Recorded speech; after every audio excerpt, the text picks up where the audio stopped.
Evangelho de Marcos, capítulo 8, a partir do verso 14, diz assim: Os discípulos haviam se esquecido de levar pão, a não ser um pão que tinham consigo no barco. Advertiu-os Jesus: estejam atentos e tenham cuidado com o fermento dos fariseus e com o fermento de Herodes. E eles discutiam entre si, dizendo: é porque não temos pão. Percebendo a discussão, Jesus lhes perguntou: por que vocês estão discutindo sobre não terem pão? Ainda não compreendem, nem percebem? O coração de vocês está endurecido. Vocês têm olhos, mas não veem, têm ouvidos, mas não ouvem, não se lembram? Quando eu parti os 5 pães para os 5.000, quantos cestos cheios de pedaços vocês recolheram? 12, responderam eles. E quando eu parti os 7 pães para os 4.000, quantos cestos cheios de pedaços vocês recolheram? 7, responderam eles. Ele lhes disse: vocês ainda não entendem? Vamos orar. Senhor meu Deus, pedimos, Pai, que fale conosco nesta noite e nos conceda entendimento da Tua palavra. Pedimos, Pai, que o Senhor nos dê a graça de entender a palavra do Senhor, que é poderosa e eficaz e nunca volta vazia. Conceda-nos espírito de sabedoria e de revelação, para conhecermos plenamente o Senhor. Abra os olhos do nosso entendimento, Pai, que possamos ouvir a Tua voz, obedecer, aprender de Ti e receber, Pai, a Tua bênção e o Teu propósito sobre nós nesta noite, Pai. Nós também oramos e clamamos, Pai, pelas pessoas que necessitam de um milagre. Eu coloco nas Tuas mãos a vida da Cleusa Aparecida Gonçalves. Meu Deus, a palavra final é Sua sobre esta vida. Só o Senhor é Deus e pode determinar qual o tempo da vida da Cleusa. E eu clamo junto com a igreja. Eu abençoo esta vida no Teu nome, Pai. Também oro pelo Eduardo, esta criança de 5 anos, que está já com 1% de chance de vida, mas a vida pertence ao Senhor, Pai. E eu entrego o Eduardo nas Tuas mãos, e junto com a igreja clamamos e oramos por esta vida.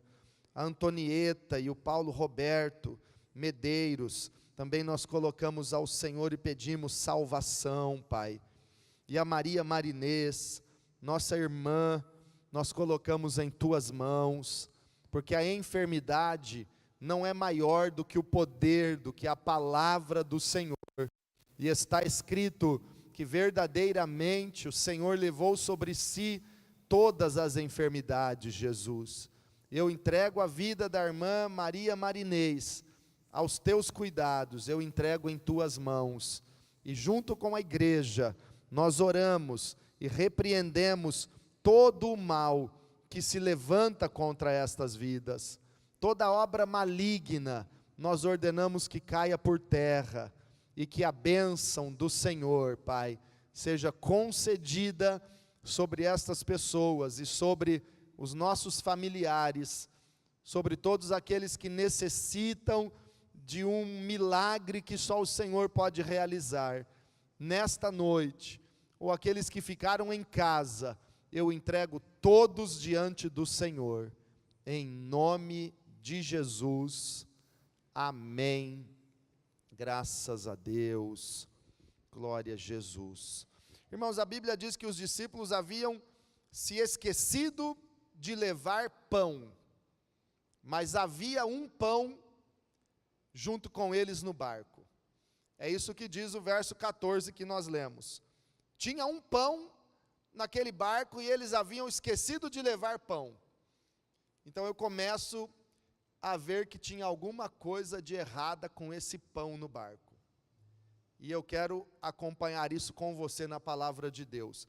Porque nos versículos 4 e 5 deste mesmo capítulo do Evangelho de Marcos, a Bíblia diz que aconteceu o seguinte: os seus discípulos responderam: onde nesse lugar deserto poderia alguém conseguir pão suficiente para alimentá-los?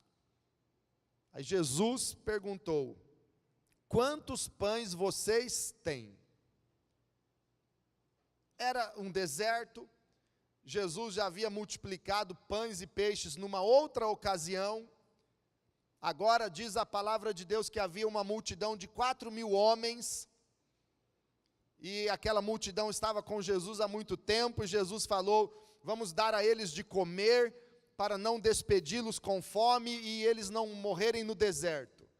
Aí os discípulos perguntaram para Jesus: onde nesse lugar poderia alguém conseguir pães o suficiente para toda essa multidão comer? Jesus perguntou para eles, para os discípulos.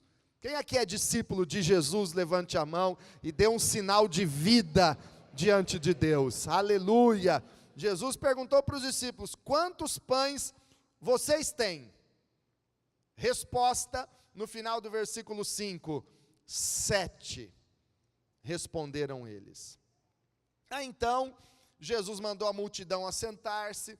Jesus pegou aqueles 7 pães, eles trouxeram aqueles pães para Jesus. Quem tinha os 7 pães? Os discípulos de Jesus. Trouxeram os pães, Jesus deu graças, multiplicou aqueles 7 pães, e os discípulos entregaram à multidão. Todo mundo, 4.000 homens, todos eles comeram até se satisfazer, e aí Jesus mandou recolher o que sobrou, encheram 7 cestos dos pedaços que sobraram. Pois bem, essa foi a segunda multiplicação de pães realizada por Jesus.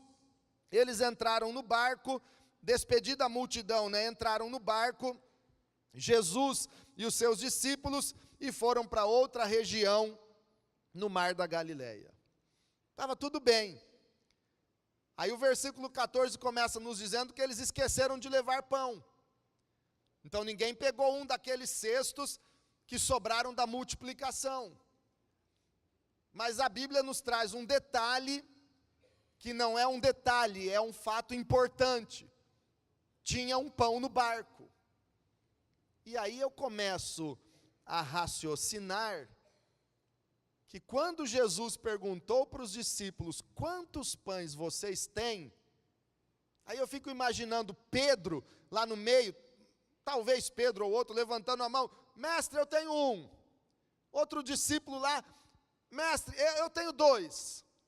Outro lá se manifesta: eu tenho mais um. Aí totalizaram 7 pães.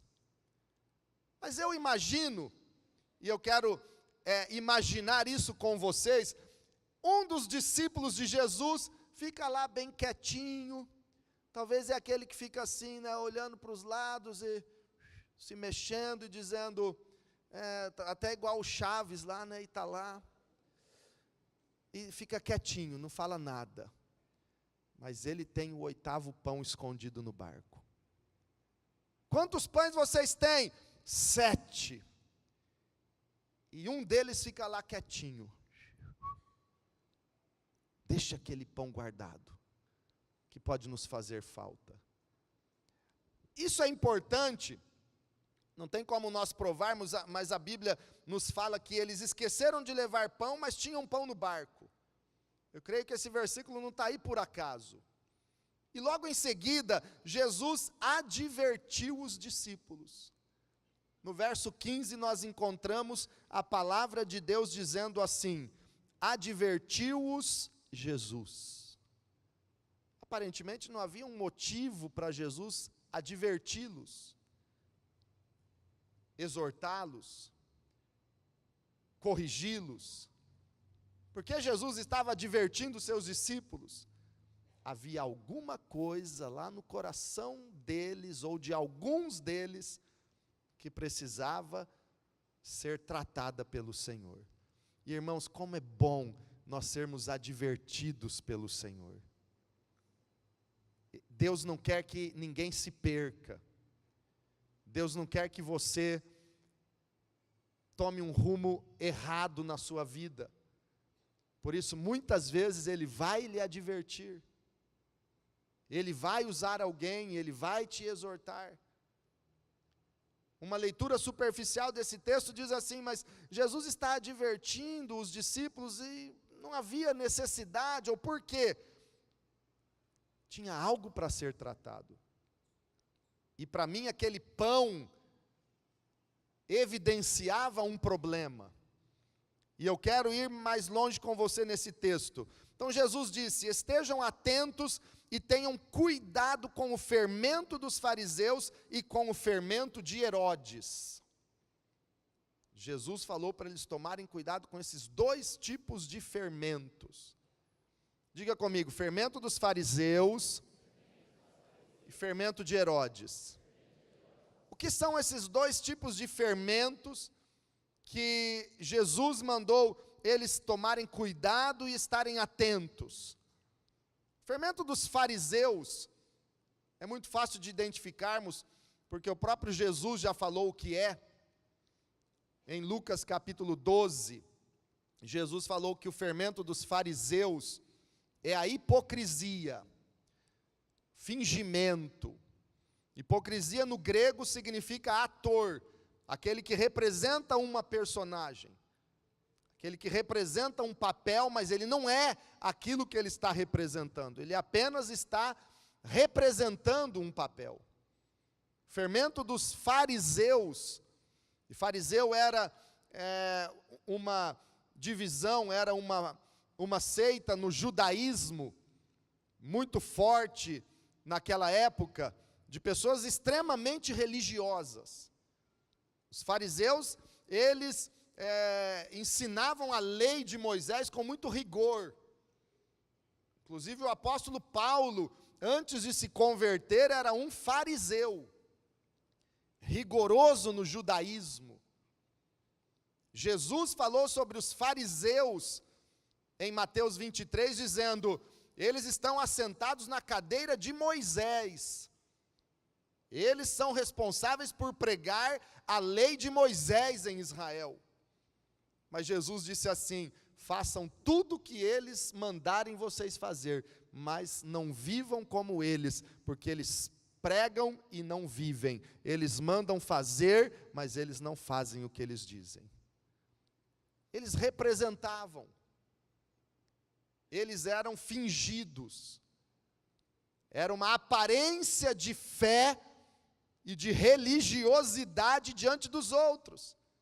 Os fariseus são aqueles que Jesus falou muitas vezes nos evangelhos, que eles gostavam de orar alto na casa dos outros, nas praças para ser vistos pelos homens. Eles gostavam de jejuar só para os outros verem. Quando eles jejuavam, eles tocavam trombeta dizendo: estamos jejuando. Quando eles ofertavam, eles saíam levantando assim o saquetel de moedas, de dinheiro. Olha a nossa oferta. Eles gostavam de fazer tudo para os outros verem. Porque essa era a atitude deles, era fingimento. Não tinha fé e relacionamento verdadeiro com Deus. Era fingimento. É mais ou menos como pessoas que hoje em dia, na igreja, eles parecem que são uma bênção, que eles são cheios de fé, eles glorificam, eles adoram a Deus, eles cantam, eles aplaudem, eles tremem, eles pulam, mas lá na casa deles ou no trabalho, na semana, quando surge um problema, o fariseuzão não tem fé nenhuma. A fé dele é só para os outros verem na igreja. Na hora da dificuldade, onde está a fé? Na hora da prova, onde está a religiosidade do fariseu? Então, o fermento dos fariseus é o fingimento. E o fingimento, ele tem como base a mentira. Porque o fingimento é uma mentira. Quando o Espírito Santo habita em nós, E Jesus chamou o Espírito Santo em João 14 de Espírito da Verdade. Quando o Espírito da Verdade habita em nós, nós vivemos a verdade da fé, a verdade do Evangelho. Nós vivemos um cristianismo verdadeiro. Mas quando não é o Espírito da Verdade que atua em nós, quando é um espírito de engano, quando é um fermento de fariseus, aí é só aparência, aí não tem verdade, aí a mentira domina.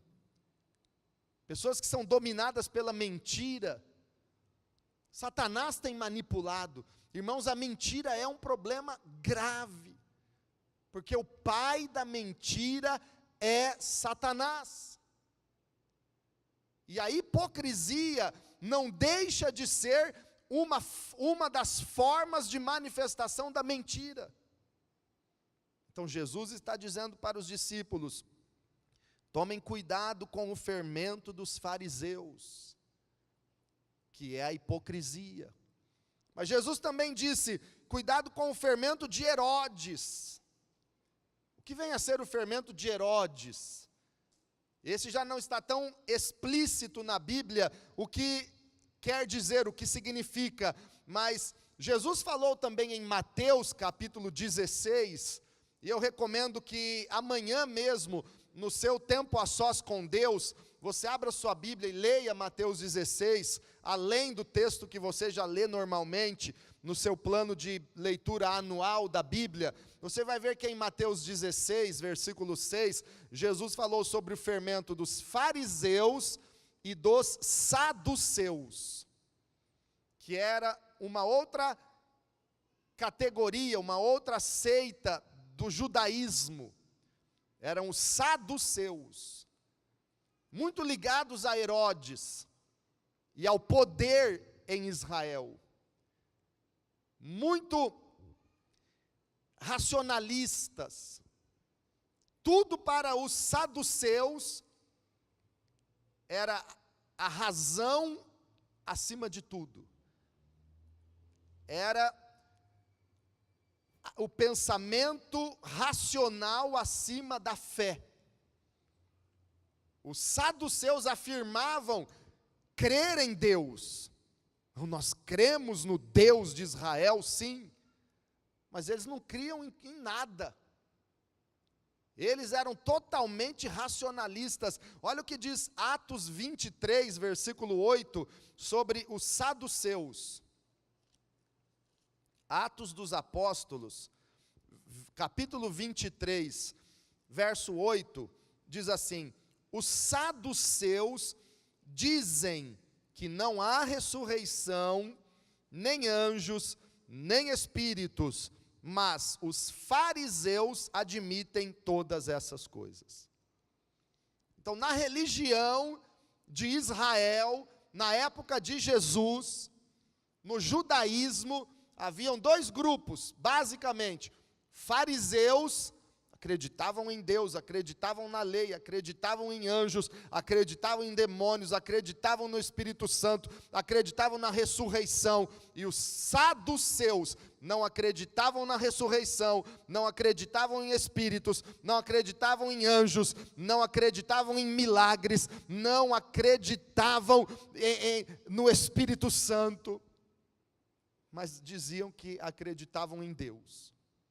Então eles acreditavam num Deus que não faz nada. O fermento dos saduceus é essa incredulidade que domina as pessoas. O fermento dos saduceus acontece e vai contaminando a nossa fé quando nós começamos a colocar os nossos pensamentos, Fernando, acima da nossa fé em Deus. O que nós pensamos, ou o que nós vemos, a razão está acima da fé. O fermento dos saduceus nos faz pensar assim: olha, este exame está comprovando essa doença, não tem cura, não tem jeito, está tudo acabado. não tem mais jeito. Mas a fé nos faz pensar, o exame diz que não tem jeito, que não tem cura, mas eu sei em quem tenho crido, e Ele é poderoso para mudar essa situação. Verdadeiramente, Jesus levou sobre si as nossas enfermidades. O fermento dos saduceus nos faz pensar assim: meu casamento está mal, e eu não aguento mais, e está tudo acabado, e não tem mais jeito. Mas a verdadeira fé, quando a gente coloca a fé acima da razão, a gente diz: olha, a situação está difícil, mas a Bíblia diz que em Cristo serão benditas todas as famílias da terra. Eu e a minha família serviremos o Senhor Jesus. Ele vai mudar toda essa história na minha família. O fermento dos saduceus nos faz pensar assim: está difícil a crise, agora eu estou desempregado, não tem mais jeito, não sei, nunca mais eu arrumo um emprego, e agora vamos morrer de fome, vamos passar necessidade, e agora, meu Deus, está tudo perdido. Mas quando a gente coloca a fé em ação, a gente diz: o meu Deus suprirá todas as minhas necessidades, segundo as suas gloriosas riquezas em Cristo Jesus. O Senhor é o meu pastor, e nada me faltará. Então Jesus diz: cuidado com o fermento dos fariseus, e cuidado com o fermento de Herodes, ou o fermento dos saduceus. Essa incredulidade, os sentimentos acima da fé, os pensamentos acima da fé. Aí veja que Jesus disse para eles: tomem cuidado com isso, estejam atentos. Essa palavra de Jesus, irmãos, é para todo discípulo dele, para mim e para você. É como se Jesus estivesse dizendo para nós: discípulos, meus filhos, batalhem pela fé, combatam o bom combate da fé. Se vocês não combaterem o bom combate da fé, o fermento dos fariseus vai entrar, o fermento de Herodes ou dos saduceus vai entrar, e vai arruinar a fé de vocês. É como o apóstolo Paulo escreveu para Timóteo. Eu quero ler 2 textos na primeira carta de Paulo a Timóteo, que falam sobre esse combate da fé, que todos nós precisamos combater. 1 Timóteo 1,18, diz assim: Timóteo, meu filho, dou-lhe esta instrução, segundo as profecias já proferidas a seu respeito, para que, seguindo-as, você combata o bom combate. Verso 19: mantendo a fé e a boa consciência. Fale para quem está do teu lado: combata o bom combate. Irmãos, é como Jesus nos dizendo: cuidado, igreja, com o fermento dos fariseus e com o fermento dos saduceus, que vem para destruir a tua fé, para contaminar a tua fé. Em 1 Timóteo 6,12, 1 Timóteo 6,12, combata o bom combate da fé. Combata o bom combate da fé. Tome posse da vida eterna, para a qual você foi chamado, e fez a boa confissão na presença de muitas testemunhas. Aleluia. É o combate da fé. Combata esse bom combate da fé. Combata isso no nome do Senhor Jesus. Depois o apóstolo Paulo, na segunda carta a Timóteo, ele escreveu no final da sua vida e do seu ministério, Paulo declarou: combati o bom combate, terminei a carreira e guardei a fé, e agora está reservada para mim a coroa da justiça. Aleluia! Igreja, quando você toma cuidado para o fermento dos fariseus e o fermento de Herodes não sufocar a sua fé, você combate o bom combate da fé, você guarda realmente a tua fé em Jesus, na hora da dificuldade, você é vencedor, e você recebe a coroa da justiça, e a bênção de Deus se manifesta. Então é um combate de fé. Quantas vezes a circunstância, ou aquilo que nós vemos, tenta dizer ao nosso coração: não tem jeito, Deus se esqueceu de você, está tudo acabado, está tudo perdido. Mas é nesse momento que nós mostramos que nós não somos só fariseus. Eu não estou só na igreja no domingo para os outros me verem. Eu tenho a fé nesse Deus todo domingo, toda segunda, terça, quarta, quinta, sexta, sábado, dia e noite. Eu creio no meu Deus, e quando a luta vier, eu vou continuar crendo na palavra do Senhor e na verdade de Deus para a minha vida. Vou continuar crendo, vou continuar confiando. É nessas horas. Como se manifestaram o fermento dos fariseus e dos saduceus na vida dos discípulos naquele momento em que eles entraram no barco com Jesus e tinham esquecido de levar pão, mas lá tinha um pão. Onde nós vemos a atuação do fermento dos fariseus? A hipocrisia, o fingimento. Nós vemos o fingimento ali, quando Jesus perguntou: quantos pães vocês têm? E o dono daquele pão não se manifestou e disse: eu tenho um pão lá no barco, Jesus. Aquele pão lá também vai poder ajudar a alimentar parte dessa multidão. As pessoas dizem: eu não tenho nada. A viúva chegou ao profeta Eliseu e disse: profeta, me ajude, por favor, o meu marido morreu, deixou dívida, e agora os credores vieram para levar meus 2 filhos. E Eliseu perguntou para ela: o que você tem em casa? O que você tem em casa? Eu não tenho nada, a não ser uma botija de azeite. Eu vejo a hipocrisia quando as pessoas dizem: eu não tenho nada para dar. Eu não tenho nem um pouquinho de alimento para doar na célula, para ajudar as famílias carentes. Eu não tenho nada para dar. Eu não tenho nada para oferecer no ministério. Esconde o talento.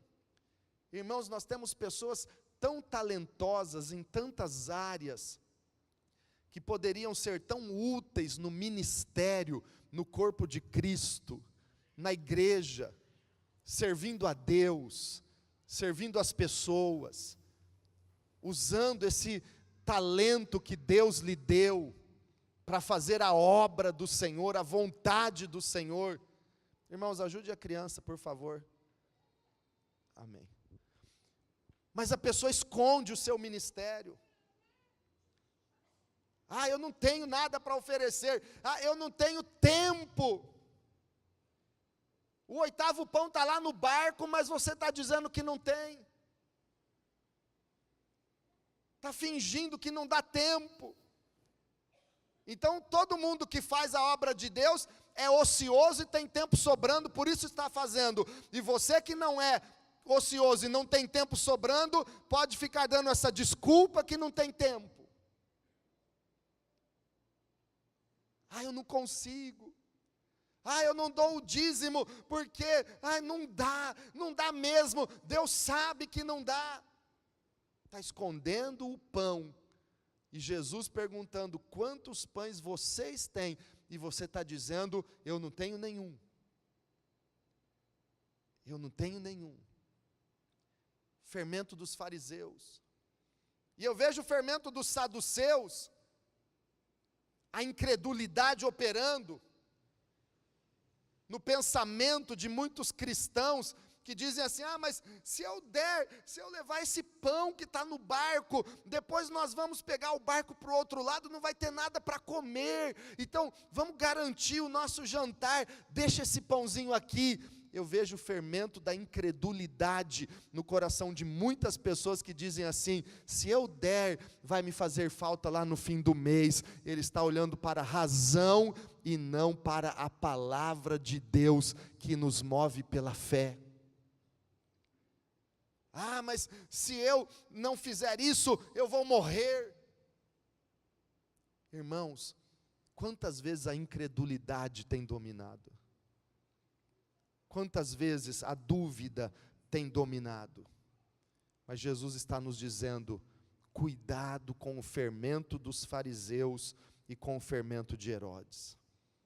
Agora, voltando a Marcos capítulo 8, eu quero terminar dizendo para você como nós podemos combater esse bom combate da fé e não permitir que o fermento dos fariseus e o fermento de Herodes ou dos saduceus contaminem a nossa fé. Quantos querem aprender como combater esse bom combate da fé e não permitir que esses fermentos do inferno venham contaminar a sua fé? Quem quer aprender isso com Jesus? Aqui nesse texto, diga amém. Em Marcos 8, Jesus viu que eles discutiam porque não tinham pão, e no versículo 17, Jesus começou a tratar desse assunto. No verso 17, a Bíblia diz: percebendo a discussão, Jesus lhes perguntou: por que vocês estão discutindo sobre não terem pão? Ainda não compreendem nem percebem? O coração de vocês está endurecido? Irmãos, Jesus usava muito o método de perguntar as coisas para as pessoas. Jesus frequentemente perguntava para a multidão ou para os discípulos alguma coisa, esperando a resposta para conduzi-los naquilo. Algum tempo algumas pessoas perguntavam: por que, pastor, que nas células a gente faz perguntas do texto bíblico para as pessoas falarem? Nós aprendemos com Jesus. Jesus gostava de fazer perguntas. E saiba de uma coisa: tem pessoas buscando uma resposta de Deus, mas Deus está esperando primeiro uma resposta sua para aquilo que você conhece e sabe que Ele te perguntou ou faz uma pergunta para você. Para mim, uma das perguntas mais impressionantes de Jesus nos evangelhos foi quando, logo que Ele expulsou os cambistas, fez um chicote, derrubou a mesa dos cambistas e comerciantes no templo em Jerusalém, soltou os cabritos que estavam ali, as pombas, mandou todo mundo embora e falou: saiam, a casa do meu pai é casa de oração e vocês estão transformando-a em covil de salteadores, vão embora.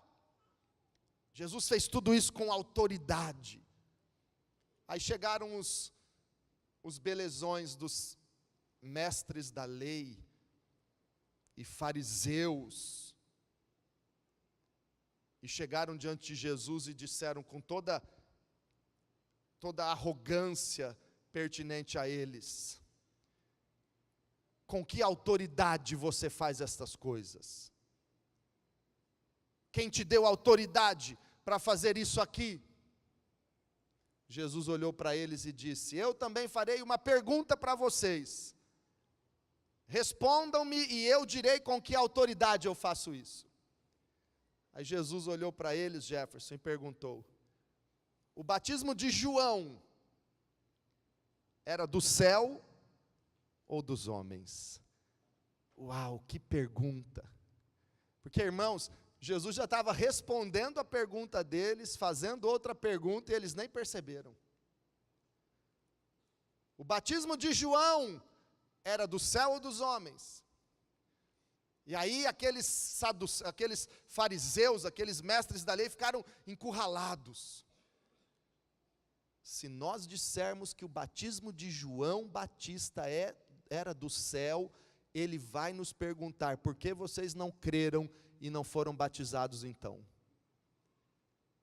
E se nós dissermos que o batismo de João era dos homens, toda essa multidão vai nos apedrejar, porque todo mundo acredita em Israel, que João Batista era profeta e batizava com a autoridade do céu. Jesus, nós não sabemos. Não sabemos. Jesus disse para eles: nem eu vos direi com que autoridade eu faço isso. Mas Jesus já tinha respondido, porque a autoridade dos fariseus e mestres da lei era dos homens, mas a autoridade de Jesus veio do céu. É-me dado todo o poder nos céus e na terra. Jesus tem a autoridade do Pai. Jesus veio do céu e Ele reina na terra e no céu eternamente. Mas eles não responderam e saíram de lá sem a resposta de Jesus. Agora, talvez aqui nessa noite, nesse culto, tenham pessoas que precisam responder para Deus algumas coisas. Talvez você tenha que responder se o batismo nas águas, não de João Batista, mas o batismo em nome do Pai, do Filho e do Espírito Santo, é do céu ou é dos homens? Se é do céu, por que você não é batizado ainda? Se é dos homens, você crê no que então? Qual é a sua verdade? Tem pessoas que precisam dar uma resposta. O batismo no Espírito Santo é do céu ou é dos homens? Se é do céu, por que você não busca com toda a intensidade ser cheio do Espírito Santo? Se é dos homens, porque está escrito na Bíblia que Jesus batiza com o Espírito Santo e com fogo. Talvez você está em busca de uma resposta e Jesus está olhando para você dizendo: por que estão discutindo sobre não terem pão? Olha que os discípulos estavam discutindo sobre não terem pão. Jesus não foi lá para dar a resposta para eles. Jesus foi lá e fez uma pergunta: por que vocês estão discutindo por não terem pão? Talvez você veio aqui esperando uma resposta de Deus para o teu futuro, para a tua vida, e Jesus está te perguntando: por que essa discussão sem razão na sua vida e na sua família? Por que essa teimosia naquilo que Deus não mandou você buscar ou fazer? Por quê? Nem sempre Deus vai te dar tudo mastigadinho do jeito que você quer e na hora que você quer. Caim estava cheio de ódio do seu irmão Abel, e Deus sabia disso, mas Deus não foi lá dizer: Caim, não faça nada com Abel. Deus foi lá e disse assim: Caim, por que você está irado com o seu irmão? É razoável essa tua ira? Você está certo de ficar alimentando essa raiva no seu coração, Caim? Talvez é você que tem que dar uma resposta para Deus, o porquê esse pensamento não sai da tua cabeça. Talvez sejam algumas pessoas aqui que têm que explicar para Deus por que está pensando em divórcio. Por que está pensando em outra pessoa que não é o seu cônjuge, sua mulher, seu marido? Por que está pensando em tomar essa coisa mortal e dar fim na sua vida? É você que tem que dar uma resposta para Deus. Jesus deu a vida por nós, morreu na cruz por amor de nós, respondeu com a sua morte a maior indagação da humanidade: Deus me ama ou Deus não me ama? Jesus não respondeu com palavras, Ele respondeu com a sua morte na cruz do Calvário. Ele te ama, Ele deu a vida por você, Ele ressuscitou, Ele é o Senhor e Ele reina pelos séculos dos séculos. Ele já respondeu, Todos os nossos questionamentos, Jesus já respondeu na cruz. E dê esse aplauso para Ele. Dê um aplauso com alegria e gratidão, porque Ele é a razão da nossa vida. Fale para quem está do teu lado: Jesus Cristo é a resposta de Deus para a sua vida. Mas eu tenho que terminar, irmãos, e eu quero ler com você o versículo 18. O versículo 18 é chave nesse texto. Se você quer aprender a combater o bom combate da fé, e não deixar o fermento dos fariseus, e o fermento de Herodes contaminar e destruir tua fé, você precisa aprender o verso 18. Vamos ler juntos? Todo mundo, 1, 2, 3. Vocês têm olhos, mas não veem, têm ouvidos, mas não ouvem, não se lembram. Como se Jesus estivesse dizendo assim para eles: vocês têm olhos, mas não estão vendo. Não estão vendo o que eu tenho feito na terra. Vocês têm olhos, mas não viram a multiplicação de 5 pães para 5.000 homens e 12 cestos que sobraram. Vocês não viram 7 pães para 4.000 homens e sobrarem 7 cestos.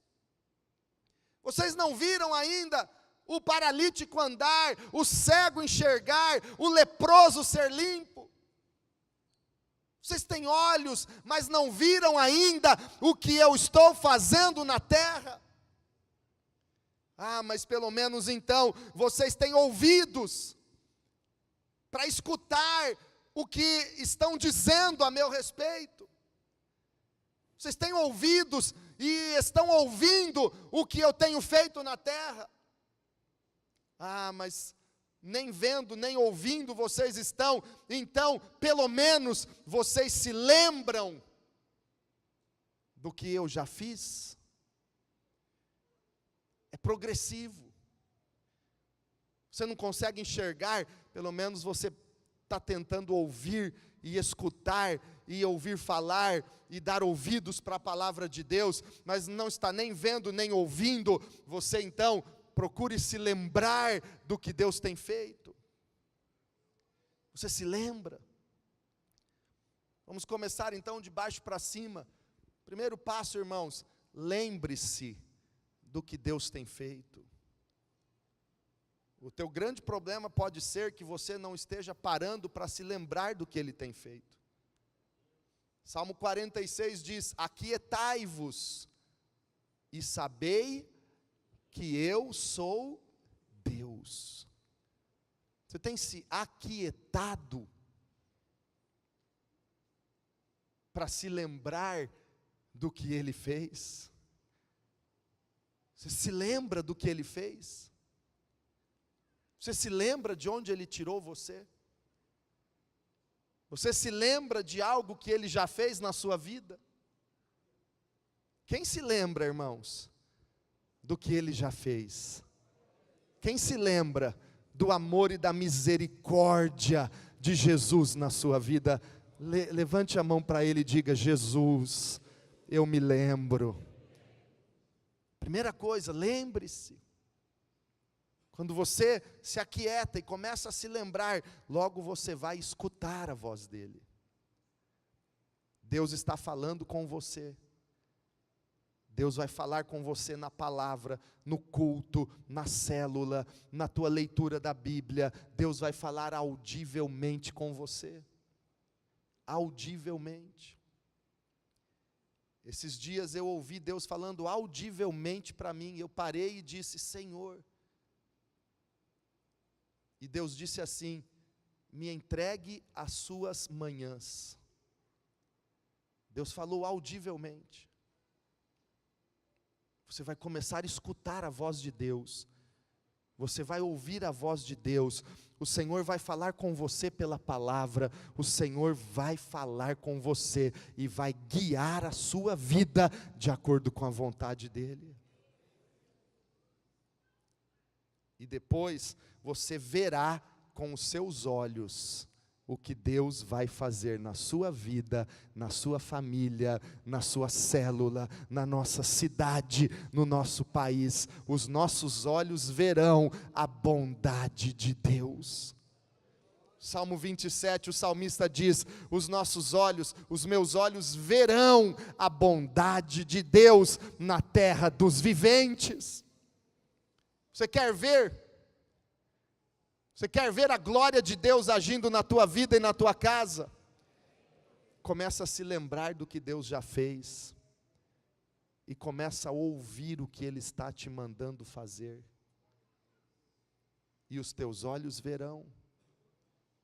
E o fermento dos fariseus e saduceus não vai contaminar sua vida. Quem já está entendendo o que Deus está falando, irmãos? Jesus foi perguntando para eles. Aí fica de pé. Jesus foi perguntando. Jesus não deu nenhuma resposta mastigada para eles. Hoje Jesus te trouxe aqui para te dizer: me dê uma resposta. Seu coração ainda está endurecido? No versículo 17, Jesus perguntou para eles. Talvez alguém esteja orando e dizendo: Senhor, amolece o meu coração. E Jesus está te perguntando: por que você endureceu o seu coração? Lá em Apocalipse 2, Jesus mandou uma carta para a igreja de Éfeso, dizendo assim: lembra-te de onde caíste. Lembra-te.